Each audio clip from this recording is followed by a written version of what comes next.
அஸ்ஸலாமு அலைக்கும் வரஹ்மத்துல்லாஹி வபரகாத்து.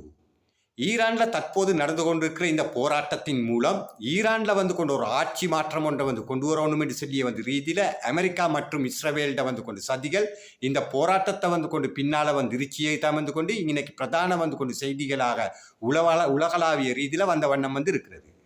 அப்ப இந்த ஆட்சி மாற்றத்துக்கு அவங்க கொண்டு வந்ததுக்கு பிறகு அந்த இடத்துல கொண்டு நிப்பாற்றத்துக்கு பார்க்குற அந்த தலைமை யாருன்னு சொல்லி கேட்ட அமெரிக்கா இஸ்ரவேலால மன்னர் ஷா அறிஞ்சிருப்பீங்க எல்லாரும். 1979க்கு முன்னால ஈரான்ல இருந்த அந்த மன்னர் ஷாட ஆட்சியானது அமெரிக்கா இஸ்ரவேல்ட கொண்டு நிலைப்பாட்டுக்கு கொண்டு ஒத்து போன ஒரு ஆட்சியாளராகத்தான் அவர் இருந்தது. ஈரான்ல அந்த இஸ்லாமிய புரட்சி ஸ்தாபகரான கொண்டு இந்த ஆயத்துல்லா ரூஹுல்லா கொலமைனிட தலைமைத்துவத்தில் தான் அந்த சதி மற்றும் கொண்டு அந்த ஆட்சியாளர்கள் அந்த நாட்டிலிருந்து கொண்டு முறியடிக்கப்பட்டு விரட்டி அடிக்கப்பட்டது. அப்ப தற்போது அந்த ஆட்சியாளர் மன்னர் ஷாட கொண்டு வாரிசு ரீசா கொண்டு பகலவீட குடும்பம் தற்போது அமெரிக்கால இருக்கிறது. அப்ப இவரை மையமாக வச்சு ஈரான்ல கொண்டு பல போராட்டங்களுக்கு கொண்டு பின்னால இந்த மொசாட் அமெரிக்காட உளவு பிரிவுகள் இருக்கிறதும் இதுக்கு பயன்படுத்துற நபர்களை யாருன்னு சொன்னாங்க. இந்த ஈரான்ல பொருளாதார சிக்கல் உண்மையிலே இருந்திருந்தார். அந்த பொருளாதார பிரச்சனைக்கு கொண்டு யாரும் காரணம்னு சொல்லி கேட்டுன்னு சொல்லி இதே அமெரிக்கா தான்.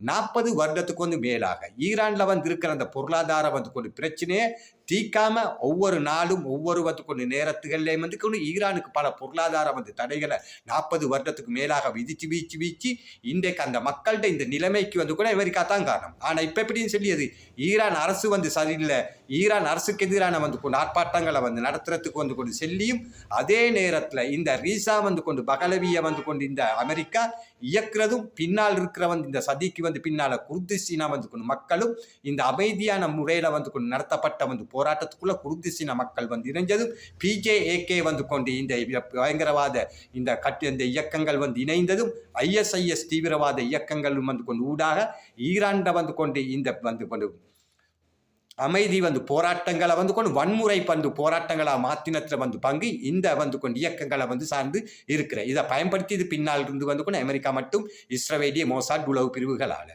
அப்ப இந்த ஆட்சி மாற்றத்தை கொமைனியில ஆட்சி மாற்றத்தை இவங்களுக்கு கொண்டு இந்த ஈரான்ல கொண்டு வரத்துக்கு எழுமோன்னு சொல்லியது பாரிய சந்தேகம் கொண்டு இருக்கிற.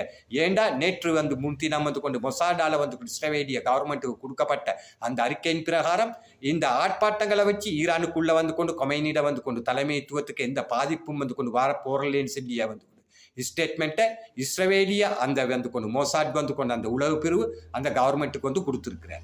இந்த வீடியோ உங்களுக்கு பிடிச்சிருந்தா லைக் பண்ணுங்க, சப்ஸ்கிரைப் பண்ணுங்க. அஸ்ஸலாமு அலைக்கும் வரஹ்மத்துல்லாஹி வபரகாத்துஹு.